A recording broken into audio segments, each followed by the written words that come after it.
Rise and shine! Welcome to Wake Up with Watches here on Watchbox Reviews. I'm your host Tim Masso, and let me remind you, everything on the table is for sale with all prices for all watches in the description. A little bit of a pop-up shop, something we don't do all the time, but as auction season closes in, the Geneva auctions will feature a Watchbox Switzerland pop-up shop, including some of the watches you see here today. You can see the hours, you can see the location.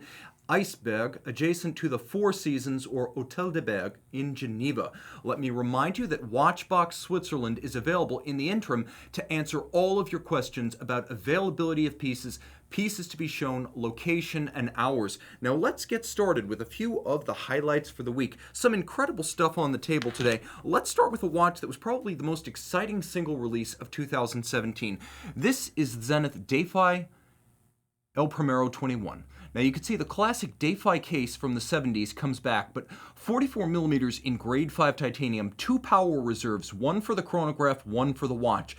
Caliber 9004 is a 53 joule automatic winding Swiss chronometer with a 50-hour power reserve for the time itself and a 50-minute power reserve with a power reserve indicator for the chronograph. 1/100th of a second foudroyant. You can see that there is a 1-minute dial at 6 o'clock and chronograph minutes adjacent. Now the watch features a second escapement that beats away at an incredible rate. You have a 1/100th of a second foudroyant, so a 360,000 vibration per hour secondary escapement, literally 2 separate escapements and 2 separate balance wheels in one watch. Now, it's a versatile piece. You get the basic El Primero, 50 years young this year, but you also get the secondary escapement system, which is a little bit of borrowed Tag Heuer tech, and then 100-meter water resistance in a case that is easy to wear, effectively lugless, and feather light in grade 5 tie. The nice thing about grade 5 tie is that it is also highly scratch resistant, being effectively as light as aluminum and more scratch resistant than steel.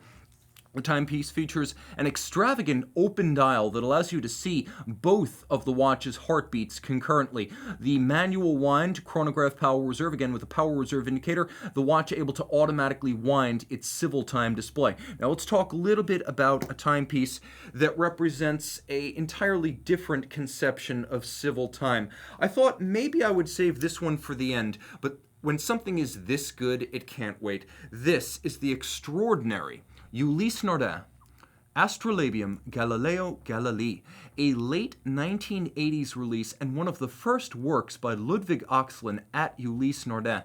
It effectively takes what he learned as a clock restorer for the Vatican, working on celestial clocks whose primary purpose was to assist with the calculation of the vernal equinox during the Middle Ages and the Renaissance for the purpose of marking the start of Easter. Now the timepiece right here, 39mm in yellow gold, gives you a lot.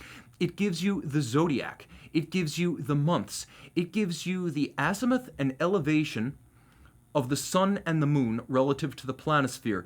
It gives you civil time, yes, it will tell you the time, it will give you the moon phases, and it will even give you the relative orientation of the sun and the moon to each other, as well as equinocidal time, so it too can help you calculate the equinox twice per year. Now the watch is relatively easy to wear, as in traditional 1980s fashion, it's not terribly large. It is handsomely executed, and you can see there are engraved and lacquered Roman numerals for the chaptering outboard against which you read the hour. The watch features an extravagant bracelet which features both yellow gold, and the watch is yellow gold, and white gold links. It is a seamless, fully integrated bracelet, so very much in step with the tastes of our time.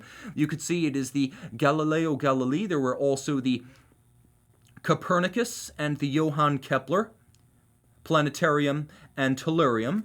The timepiece is based on an ETA 2890, but make no mistake, the movement is all Ulysse Nardin, as the Ludwig Oxlin complication is what gives this watch its value as well as its historical importance. And I should mention that this is one of the most historically important celestial complications ever made, known as the Trilogy of Time. The astrolabium, the tellurium, and the planetarium are considered among the ultimate collectibles of the modern era and some of the most important complications ever. Ulysse Nardin, at the time very much an independent, not part of a group, having been pulled out of the fire by investor Rolf Schneider back in 1983. Oxlin joined, and it was a dream team from the outset, and this was one of its most important and legendary achievements. Now let's talk a little bit about a Ulysse Nardin watch of more modern construction that might be a bit more versatile and, frankly, a bit more attainable. Though, again, price is in the description. You might be surprised how accessible a complication like that is. Now, launched in 2003, this is the Ulysse Nardin Marine Annual Calendar Chronograph. It is both an annual calendar and a chronograph. ETA base, automatic, 42-hour power reserve in a 40mm stainless steel case with an annual calendar system, and you'll recognize this annual calendar complication from the Richard Mille RM11. You can see there is the date in double-digit format and then the month down at 430. The dial has exceptional sculpting in depth, as you can see raised numerals, a lovely medley of white, silver, blue, and red, fully loomed. There's a deep chaptering featuring a tachymeter scale for gauging the speed of an object, and lovely ornate hands, a sort of pear or apple profile combined with a little bit of a leaf or foy profile, and a lovely, almost what one might say cathedral-style flourish on the end of the minute hand. The watch features the characteristic Ulysse Nardin marine chronometer design, which is to say a little bit of a negative camber to the case flank with a beautiful blued bolt-fixed, hand-engraved and lacquered individual number plate. Remember, this watch is 40mm in diameter and easy to wear. True screw-down crowns, 100 meters water-resistant. You can see chronometry medals won by Ulysse Nardin on the case back, and all those gold medals over that Ulysse Nardin hybrid caliber known as caliber 51, the annual calendar automatic chronograph.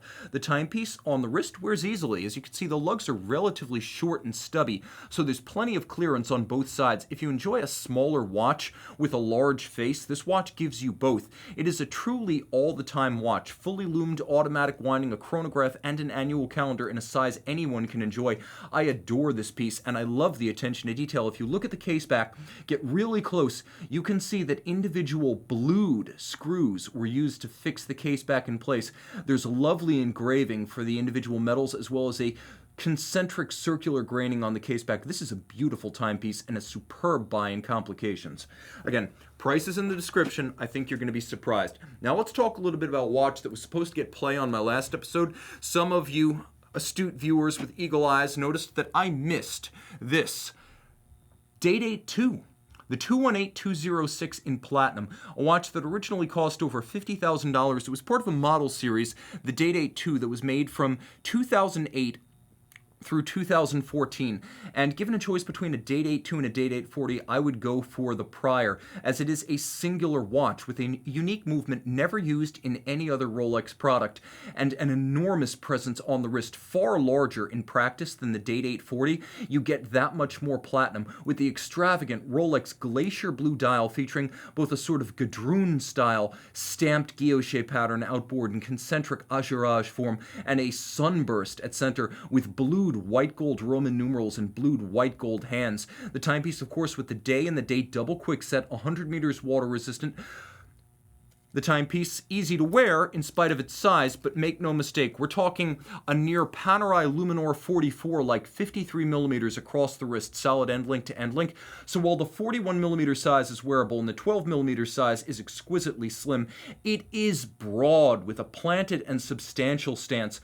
If you like the Day-Date, but it's just too small for you, this is going to be your choice. And if, like me, you prefer watches that are a little bit of an under-recognized modern Rolex offering, then you're going to love this one. Of course, there's that unique caliber 3156 movement only ever used in this reference, and this was the debut platform for ceramic-coated pins in the bracelet. So Rolex bracelet stretch, it's not caused by stretch, it's caused by the wearing down of the pins that join the individual links. As a result, only on the Platinum Day-Date II, Rolex included ceramic-coated pins, a prototype of a system to prevent bracelet stretch, as the pins cannot be worn down by the platinum metal. This is now available on every version of the Day-Date 40, but among the Day-Date IIs, only this model trialed that feature. A spectacular watch that would easily be among my top 3 choices from the table today. It weighs an absolute ton, and that's a hell of a lot of Rolex to love. Now, we're not done with Rolex. I've got a few others, all of which represent somewhat unusual references and some of my favorites. Now, this is the 116264 white gold Turn-O-Graph bezel, stainless steel case, and oyster bracelet. Now, the Turn-O-Graph debuted in 1952 as the reference 6202. Before it was part of the Datejust family, it was a rotating bezel pilot's or traveler's watch, and after the near mythical Zerograph family, it was the first true series production rotating bezel Rolex sports watch. Now the example you see here was part of a series that launched in 2005 and was discontinued around 2010-2011, so this is a discontinued 36mm bimetal white Rolesaur rotating bezel Turn-O-Graph. During the mid-1950s, the Chronograph became part of the Datejust family. You can see the Chronograph script in red on the dial, red varnished hand, and an all-red disc. I turned it to the even, which would normally be black on a roulette dial, or a roulette date disc, I should say. So you can see this is an all-red date disc, white on white. You can see the Cyclops eye almost disappears with a white-on-white dial and disc, and it is a true bone white dial. It is not silvered. Throw it on the wrist. It's an impressive watch, partly because of the expressive red and white dial. It has a lot of presence, so as a 36mm watch, it's universally wearable and it's a great unisex option. If you want a truly different and historically important Rolex sports watch that's not just another GMT, Daytona, or Submariner, you have to consider the Chronograph, especially as it's considered a bit of a cult watch, and nicknamed the Thunderbird. It was actually issued by the U.S. military in the 1950s to the Air Force Thunderbird's Aerobatic Demonstration Squadron, effectively the Air Force's answer to the Navy Blue Angels. So this watch, rife with history and one of the best buys in modern Rolex sports watches. Also 100 meters water resistant and loomed, you get it all with that watch. In the early 2000s, Rolex did something it had never done before. In series production, a green bezel Submariner, and this is an outstanding example of the first run Rolex 16610LV Lunette Vert, also known as the Kermit. The first generation anniversary Submariner launched in 2003, the 50th anniversary of the original reference 6204. The timepiece featuring a green bezel for the first time among subs. It also featured a subtle upgrade borrowed from the Yachtmaster that debuted in 1992, and that was the first use of oversized indices, or the so-called maxi dial. If you look at a standard 16610 from this period, the indices are smaller, there's less lume, so you can't simply put a green bezel on these. You'd have to do a full dial change if you really wanted to fake one, and that's something folks look for when picking up a fraud. Now what sets this one apart is that it's really early. It features the first generation bezel and the first generation dial for this so-called LV, and there are many iterations of this watch through its discontinuation in favor of the Hulk early in the following decade. So this timepiece, the first generation version of the first ever green Submariner. You can see that the lugs are remarkably intact, full-figured, sharply defined with all their original metal on both sides. You can also see this was just after the initial press photos, which showed a never-produced punctured or perforated lug version of this watch. If you run into one of those, you're dealing with a fraud or a prototype. You could see it was a little bit of a transitional reference, as it included hollow center links but solid end links. Throw it on the wrist. And for those who are not enamored of the super case, you can see that this is a watch that wears well. 40mm, and it wears a true 40mm, though it's a bit more modern with the solid end-link bracelet. Nevertheless, this is anything but the super case. It's easier to wear on a small wrist, it's less blockish, it's a little bit more artful and poetic than the modern watch. It feels less industrial, and it's one of the great historical milestone watches in Rolex history. The first ever anniversary sub, the first ever green sub. Now, sticking with our full bracelet icons, why not run the table? Let's jump over to Audemars Piguet, a watch launched in 2012. This is the Audemars Piguet Royal Oak Automatic 15400, 41mm with a lovely slate gray Grand Tapisserie dial. You can see it's the classic hobnail with its sort of interstitial texture. It's a very slight sort of sandpaper-like texture that runs over the hobnails and in the wells between them. Cut on a 19th century pantograph. Since 2012, this vintage lathe is executed in-house at Audemars Piguet, and the dials have been created both cut and galvanized at AP since 2012. White gold hands, white gold indices. You can see the watch, one of the breakthroughs for the 2012 models, a monotone date disc that is the same size, or I should say same color, as the dials themselves. So whether you're getting the gray, the silver, the blue, or the black, you get that same color in the date disc. Now the timepiece features the caliber 3120 internally, screw-down crown, 50 meters water resistant. Because of the screw-down crown on this model. I take that 50 meters seriously, and this is a swimmable watch. Caliber 3120, nicely executed, 40 jewels, in-house bidirectional winding, 60-hour power reserve, and a sports watch architecture, as this movement was always ever planned as a base caliper for the offshore. With a free-sprung Gyromax style balance and a full Batwing style balance bridge, it's very shock tolerant. It beats away at 21.6, but it makes up for its lack of beat rate with exceptional regulation and an enormous balance with a huge moment of inertia. Throw it on the wrist. It's a big watch, don't get me wrong. This wears more like a 42 or a 43. I always looked at the 41mm Royal Oak as a sort of bridge between the traditional 39 and a 42mm offshore. It's nowhere near as thick as an offshore at around 11mm thick, but it is broad. Think of it, again, as more of a 42 or a 43 on the wrist. I wouldn't wear it on a smaller wrist than mine without the rubber strap, which is giving you an idea of just how much virtual flair is imparted by those rigid outer plots, the intermediate links. You could see that they do force the bracelet to splay a little bit. You can't bend it straight down, but AP doing everything right. You could see the finish, the sharp character lines of the case continued unbroken from bezel through mid-case through case back. The combination of polished beveling and satin finish, what you're paying for when you buy a Royal Oak is not just the dial and the movement, it's also the finish of the bracelet and the case, which is world class. This is as good as it gets, and as you can see, with removable links in the bracelet fixed in place by screws, this is a level of material quality and engineering integrity you no longer get with Patek Philippe sports watch bracelets. They give you pin sleeves, AP gives you screws. Advantage AP. I promised you icons, and we continue. Now, this is a watch that my intake staff initially misidentified as a 145022. So the 145022 bowed in 1968, and you would continue to find that caseback marked through the mid-90s. But here's the thing, there were a couple of reference changes.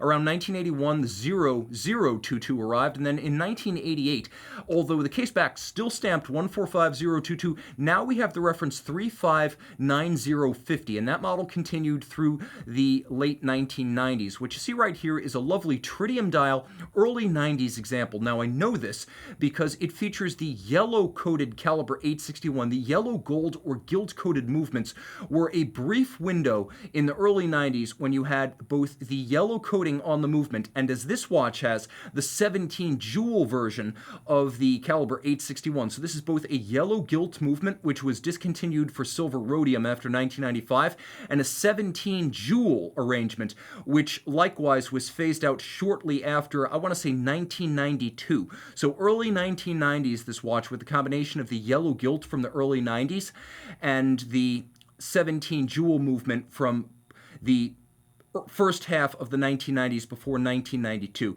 The watch also features immaculate tritium hands, uncommon. So this early 1990s 3590, all original. It features a plexiglass hesselite crystal, and you can see the little Omega logo at the center. This is all factory. You can see it over the hands. The tritium dial, the tritium hands, it's probably even the original tachymeter, as it looks good but not too good. 1479 bracelet with 812 end links. This was what originally tipped me off to check the inside of the case. It looked too fresh to be a 1970s watch. So once I checked the reference of the bracelet, I also checked the reference of the watch, and thus we were able to reclassify this watch. You can see the case back completely intact, still deeply engraved with perfect definition of all characters, as well as the hippocampus. And this early 1990s 3590 wearing 42 millimeters, as the Speedmaster Professional has. Since 1965, the asymmetrical case, denoting this is a professional model. You have the bevels and the shear guards around the chronograph pushers and the crown, and the timepiece relatively thick at 14.4 millimeters, but you can see how much of that is that bubble-like thermoplastic. Of course, you've got that caliber 861 inside. Years and years of use in the Apollo and later the Space Shuttle and subsequent missions. It's still a direct descendant of the current 1861. The only real difference is that this is the 17 jewel rather than the current 18 jewel, and this is the yellow gilt rather than the later rhodium finish. A lovely piece and all intact. A great way to get into early 1990s Speedmaster professionals. And I didn't want to just feature another Navitimer. That would be too easy. Since we're running the table with icons, let's talk about an iconic Breitling that is anything but the norm. Let's talk about the Emergency. Launched in 1995 and scarcely produced in more than about 1,000 to 1,500 pieces per year. This is a watch that's designed for a very specific purpose, and that is sounding the alarm.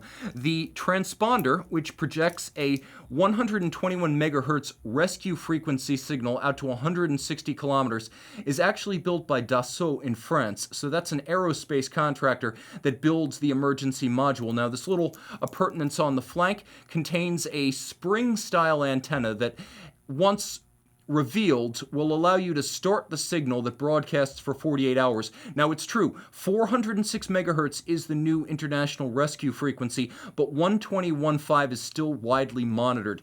I would also mention that if you use this watch without a legitimate purpose, you're going to be facing some horrendous fines. So please, rescue or emergency situations only. 43 millimeters in titanium. The watch contains an ETA-based caliber 56, which is a multifunction. You have a dual time, you have analog and digital, you have a countdown alarm, you have a time of day alarm, you have a chronograph, many different functions including 12 and 24-hour military time, and all of this water resistant down to 100 meters, so it's a true aquatic watch. I recommend this kind of watch for offshore sailors who are going to be sailing solo. If something happens, trust me, no one's going to blame you when your boat goes down or you're knocked overboard. That is a legitimate emergency, and it would be appropriate use of this Breitling Emergency. You can also see that this 1999 example, this model was made from 95 to about 2001, it features the Professional 1 bracelet in matching titanium. It's even got a little flip-out dive extension if you do want to wear it over offshore installation. When sailing offshore, it makes sense to wear heavy weather gear, and you can wear this watch right over it.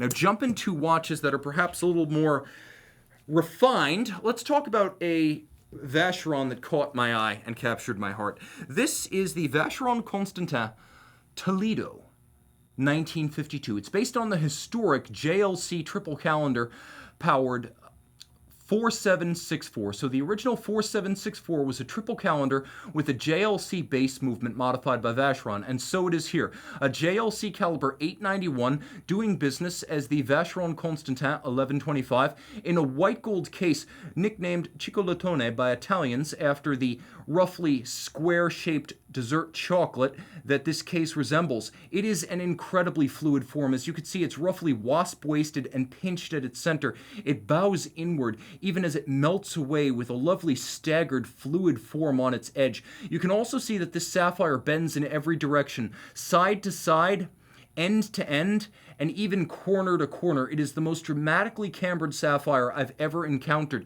The dial featuring a triple calendar as well as a moon phase, a combination of white gold hands, white gold indices, white gold Maltese cross logo, and a sort of chain link vertical motif on the center. There is a moon phase with constant seconds and a radial pointer style date. You have the day and the month with a beautiful blue on silver white printing. The font is a lovely light, almost cyan blue. The watch, 35 millimeters, about 35.5 across from 9 to 3, and 43.2 millimeters from lug to lug, 12.9 millimeters thick. It's not as thick as it looks, and if you're wondering, yes, the case is also cambered or curved about its case back. You can even see that from the front, the crown is almost invisible as it is recessed into the case band. This is Vacheron at its best, a model released back in 2003, and it has not aged a day. Okay, let's keep with the dress watch theme and stick with Geneva for now with Laurent Ferrier and a model released in 2017. This is the Galet Regulateur. It is a regulator. You have your hours, central minutes, and then small seconds, a lovely brown-black, one might even say dark chocolate colored dial with a railroad minutes outboard, and you can see that the registers themselves are slightly dished, sunken with an azurage, concentric circular guilloche. Now the case, 41 millimeters, a sort of squared off cushion profile, and then through the case back you can see Laurent Ferrier, a manufacture movement. This is the 228, and you can see that the 228 features a 3-day power reserve, courtesy of a single large mainspring barrel, a 22-karat guilloche cut micro rotor automatic with a jeweled staff and pawls, so it winds silently and also without any discernible rattle on the wrist or rocking feel. It's an intangible winding system. 72-hour power reserve beating away at 21.6. Let me remove my fingerprints because this is really as good as Geneva finish gets. It doesn't feature the Poinçon de Genève, but it impresses me more than many movements that do. As you can see, the anglage on the edge of the bridge, incredibly broad. You can appreciate it without a loop. 1, 2, 3, 4, 5 interior angles. 1 over the center wheel, 4 inside the black polished and skeletonized half bridge. Double direct impulse unlubricated escapement inspired by the Breguet natural escapement, thus enabling the watch to achieve that remarkable power reserve, but also exceptional chronometric precision. And whereas a chronometer would conventionally be adjusted in 5 positions, this one is adjusted in 6. A lovely and richly crested set of Côte de Genève waves. This is as good as it gets. Throw it on the wrist. Easy watch to wear. It is fairly large for a pure Geneva-style dress watch. As you can see on my 16-centimeter circumference wrist, the watch has a lot of presence and a broad stance. So though the watch is very traditional in form and finish, nevertheless, it's very modern in its wrist presence. This is a timepiece that could easily double if you're looking for a refined alternative to a sports watch that doesn't appear petite on the wrist. Now let's stick with Geneva. Still in Geneva, we're going to go back to the 2008 Aiguille d'Or winner, the literal grand prize or golden hand winner at the GPHG 2008. And that is, of course, the FP Journe Centigraphe Souverain. Now this is a 40 millimeter platinum example with a rose gold dial. I'm going to remove some of my fingerprints again so you can appreciate it better. The watch was exceptional because long before Zenith was in the game, FP Journe created a reliable 1/100th of a second chronograph that could resolve time down to 1/100th of a second, hence Centigraphe. You can see there is a black polished white gold bezel with external dial side bolts for the 3 registers. 1/100th of a second, you have a 20-second register, and then you have a 10-minute register. It's just like that. A patented rocker system that gives you the stop-start functionality of a twin-pusher chronograph, but it also gives you the elegance of a mono-pusher. You reset it just like that. The watch manually wound with a full rose gold movement. The barrel is at center. Chronograph running 24-hour power reserve. Chronograph off 80-hour power reserve. The barrel runs most of the chronograph functions off of its arbor, or effectively its axle. The toothed edge of the barrel runs the time indications, and as you can see, there are blued hands for the hours and minutes at center. That is how FP Journe manages to run the chronograph, as does the Jaeger-LeCoultre Duomet, without losing any amplitude about this oversized balance, which is free sprung, adjusted in multiple positions, 6 I believe, and beating away at 21.6. 18-karat rose gold bridges and plates, so in addition to a rose gold dial, you get a rose gold movement and a platinum case. So the watch feels, eyes closed, as though it might be a 44 in precious metal. It's not. It's 40, and it's easy to wear. But because you're getting so much precious metal, it's one of the densest luxury timepieces ever created. And as you can see, a lovely strap on this one. An unconventional look for the watch, but perfectly paired to that rose-like, almost salmon-colored matte finish rose gold dial. Shall we stick with Geneva? Why not? In fact, let's pit one of Geneva's best against its modern rival from Saxony. How about Lange versus Patek Philippe? How about platinum perpetual calendar chronographs? By request, I have brought back the 2018 Salmon Dial 5270p, the first ever 5270 in platinum and one of the last 5270s to boot, against the new for 2006 Lange und Sohne Datograph Perpetual. Now, both of these watches are about 41 millimeters in diameter, but that's where the similarities end. Believe it or not, the Lange is broader from lug to lug at just over 50 millimeters versus just under 50 millimeters for the Patek. And the Patek is 12.7 millimeters thick, whereas the Lange is 14 on the nose. Now, you ask me which of these would I prefer to wear? That's a tough question to answer, but on the basis of functionality and finish, I'm narrowly giving this to the Lange, and let me show you why. First, with the Lange, you've got a date that I can actually read. Second, with the Lange, you have a brilliant system that will allow you via the pusher at 10 o'clock to adjust the perpetual calendar in sequence. If it falls a few days behind because it stops, you can just toggle it a few times, and as with an IWC perpetual, everything moves in sync, so correcting it is just a matter of squeezing the trigger and getting back up to speed. The dial has better depth. You can see, comparing the Patek to the Lange, the Patek's dial is beautiful, but it doesn't have much depth, whereas the Lange has a pronounced outer flange and then a better sync for its registers as well as its other complications. The double-digit date, so much easier for me to read than the pointer-style date on the Patek. And I'm also going to mention that the Lange has a feature we don't often discuss because it's not terribly well advertised, but it's also a flyback chronograph that you can just reset and restart with one push of the trigger.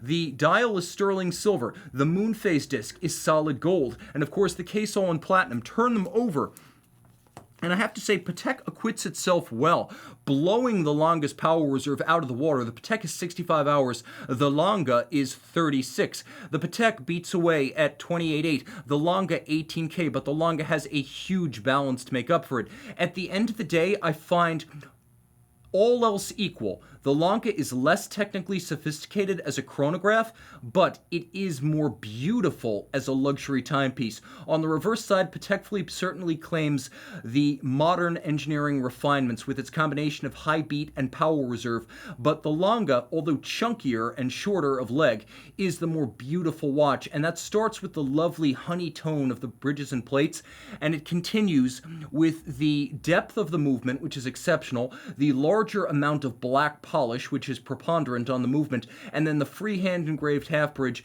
which is more intricate and more beautiful than the simple Côte de Genève on the Patek. That said, both are beautiful. There is no wrong answer. Buy the one that appeals to your heart, not to your head. All right, jumping to an independent that I love, and I cannot say enough good things about Ressence. In 2017, they launched the Type 1 Squared, their first ever stainless steel watch. And you can see right here, the watch, 41 millimeters in diameter, is now the Type 1.3 Squared, which means it now uses a slimmer ETA 2892A2 base. You have a 107-part, 15-jewel Ressence orbital convex system, planetary regulator dial. So it is a regulator dial, and right now we are looking at 3 in the afternoon. We know this because you can see the hour is 3, the minute hand is at 60, and then you have a day of the week indicator that's in the second half of the third solid arc. It moves in a clockwise direction, so Saturday, Sunday, Monday, Tuesday, Wednesday, second half of the arc, you know you're looking at 3 p.m. It's beautifully loomed and expressive at night with a cushion case that's easy to wear, only 10.9 millimeters thick. You can wind it and set it with the case back, though it is automatic winding. It is a crown-free watch with a little lever system that bowed in the original Type 1 Squared, making it easier to set and manual wind if you wish. Throw it on the wrist. It wears like a second skin, effectively a lugless watch. It's relatively constrained at about 46 millimeters across the wrist, easy to wear, low in profile, and one of the most comprehensive rethinkings of a time display in modern horology. Designed in Antwerp, Belgium, and built in Switzerland, it's the best of both worlds. And I know for a fact they ride their bikes to work in Antwerp, which endears them to me as a cyclist. Let's talk about another independent, and a great one. Possibly the most premium independent brand in the business, short of Philippe Dufour, Richard Mille, and Kari Voutilainen. I would say their stature is equal to the likes of Greubel Forsey, which makes more expensive watches, but not more imaginative watches. Released in 2014, this is the Legacy Machine 101 from MB&F. You have twin lacquered dials with golden rims, so you have the hours and minutes, and then you have the 45-hour manual wind power reserve. You could see the enormous 14mm free-sprung aerodynamic recessed bolt balance. Wind it manually, and you can appreciate that there is a lovely arcing full balance bridge on the dial side, suspending the movement above the dial. You could see the escapement just beneath with the Swiss anchor system, and of course beaten away at a stately 18,000 vibrations per hour with an overcoil and free sprung. It is a sophisticated modern architecture. That modern architecture including a remarkable arcing full black polished balance bridge that extends from the satin finished rhodium silver dial. You can see freehand engraving Legacy Machine on the dial, and this Legacy Machine designed with design and finishing input from no less than Kari Voutilainen. MB&F is Max Buser and friends, the friends being the collaborators in the design and fabrication of each watch, and that's exactly what you're getting here. Kari's name on the case back, on the movement, the bridge for the center wheel, acknowledging his advice in the shape of the bridges, the layout of the train, grain and the quality of the finishing. Rich Côte de Genève, satin finished wheels. You can see the crown wheel and the ratchet wheel. You have a lovely set of black polished screws with chamfered slots, a mirrored anglage, and a satin finish across each of the wheels with an engine turning on the base plate. At 40 millimeters in rose gold, this is one of the most wearable MB&F watches. So if you've suffered through the likes of the HM2, which I will acknowledge is unwearable, this is the antidote. An easy watch to wear on my 16 centimeter circumference wrist. Handsome, and thanks to that bubble-like sapphire, you can even slide a cuff over it. Independence. We're sticking with our theme. We journey to Schaffhausen, and the most integrated manufacturer in Schaffhausen is not IWC. Moser Cie, refounded in 2005, part of MELB Holdings since 2012, and now making a mere 1,500 watches per year. This is the Venturer, small second, an explosive, almost brown bronze fume dial, a gradient with a sunburst grain. I can see elements of violet and yellow and orange, even a little bit of green from certain angles. Applique rose gold indices, rose gold leaf hands, and a bubble-like sapphire that gives up the credit for camber and the bragging rights on the table only to the MB&F. Lovely scalloped and black polished lug profiles with vertical satin graining on the flank. 3-day manual wind caliber HMC 327. You could see those lovely double crested Côte de Genève, a power reserve indicator, a free sprung balance with a full balance bridge. The timepiece right down to the balance, the hairspring, and the escapement components fabricated in-house by Moser and its subsidiary Precision Engineering, which makes all of its small parts, and those for other Schaffhausen brands we shall not mention. Extraordinary on the wrist, low in profile, 39 millimeters in diameter in rose gold. The timepiece is the epitome of luxurious and traditional dress watch proportioning, even as the details are distinctive of the brand and resolutely avant-garde in character.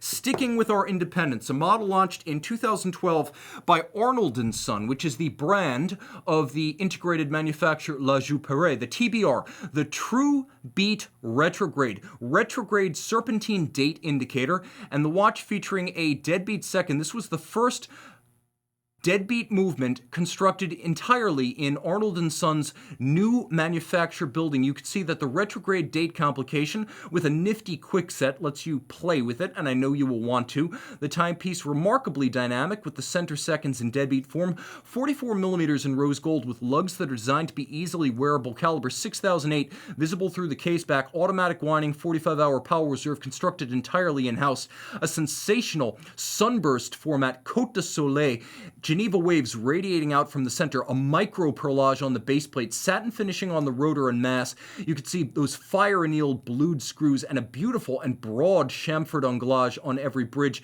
It's as good as it gets, and it's easy to wear. Though a 44, it doesn't wear that way. You can see the shaped lugs, short cropped and tightly downturned, as well as relatively narrow across the wrist, enabling this 44 to wear comfortably as you would a 42. I recommend it for a wrist as small as 14 centimeters circumference.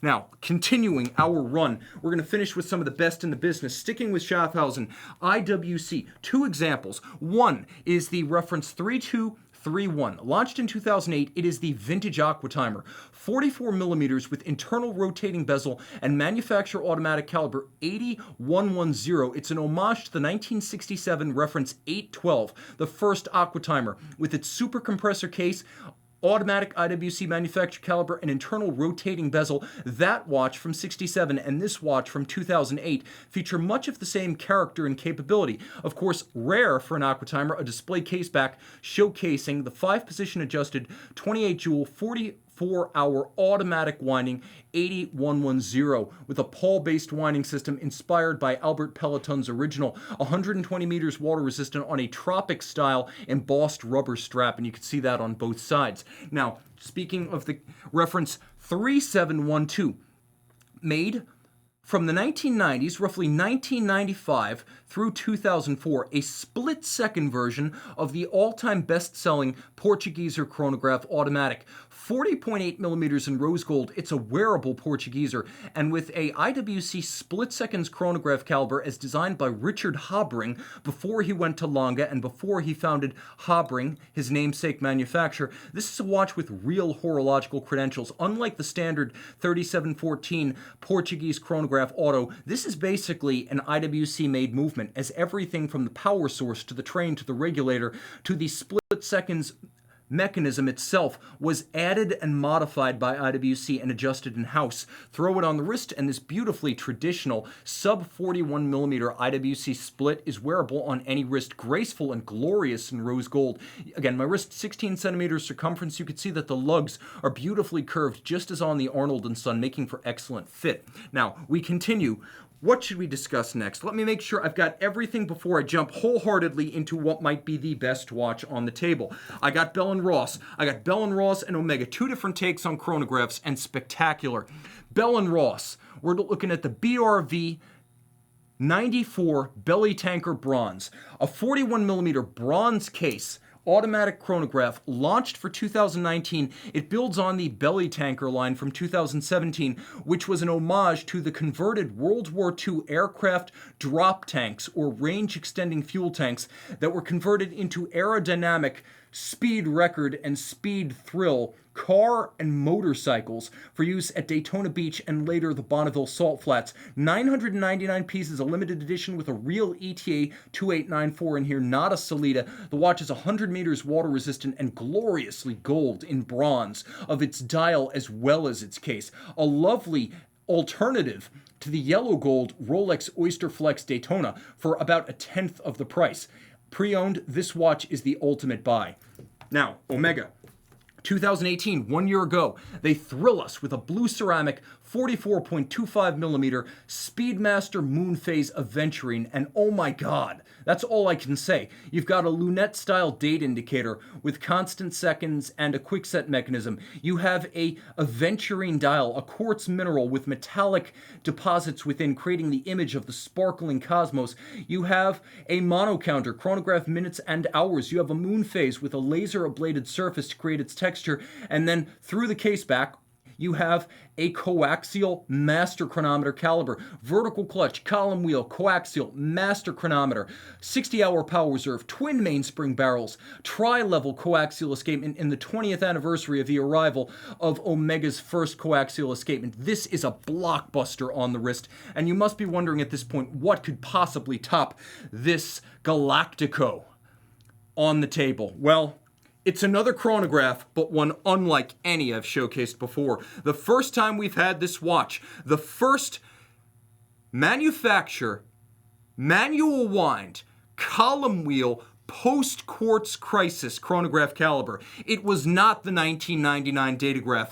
It was the 1996 500-piece limited edition Reverso Chronograph Retrograde. Literally the first ever Reverso chronograph. It was part of the 6 complicated Reversos, the series of complications made from 1991 with the 60th, the 60th anniversary Reverso, through 2000 with the Perpetual calendar, featuring the landmark shaped and sized open architecture caliber 829. You have applique blued screw fixed scales for chronograph seconds and retrograde minutes. You have a visible column wheel with levers and horns on the caseback, manual wind, 28.8 beat rate, 40-hour power reserve, exquisitely adjusted and finished in Le Sentier. The watch features a 42mm lug-to-lug case, 26mm wide, 9.7mm thick, with a lovely engine turning on the chassis of the rotating case. There is a quick set for the date, and you can see a lovely marche arrête, or run and stop indicator on the dial side. This watch, which you will want to wear upside down, or at least inverted, a Reverso that makes the most of the reversing case. This is the icon of JLC, the Reverso. There is no definitive version, so you get to choose your own ending. Which will be your perfect Reverso? Whichever one sings to you, and this one sings to me. See and own the legendary Reverso Chronograph Retrograde caliber 829 on the watch box. And let me remind you, we have a pop-up boutique. Iceberg Place des Bergues 3. It is Friday, November 8th through Sunday, November 10th, adjacent to the Hôtel des Bergues. This is our big Geneva Auction Week blowout, a pop-up shop from Watchbox Switzerland with watches the likes of which you will see here and those beyond even my imagination. We're talking Patek, Greubel Forsey, vintage Rolex, the best of the best. Please get in contact with Watchbox Switzerland for advanced details on inventory, pricing, location, and times. Guys, thank you so much. Thanks to you, thanks to my crew. I hope your day is a blast. Time out, Tim out, and thanks for logging on.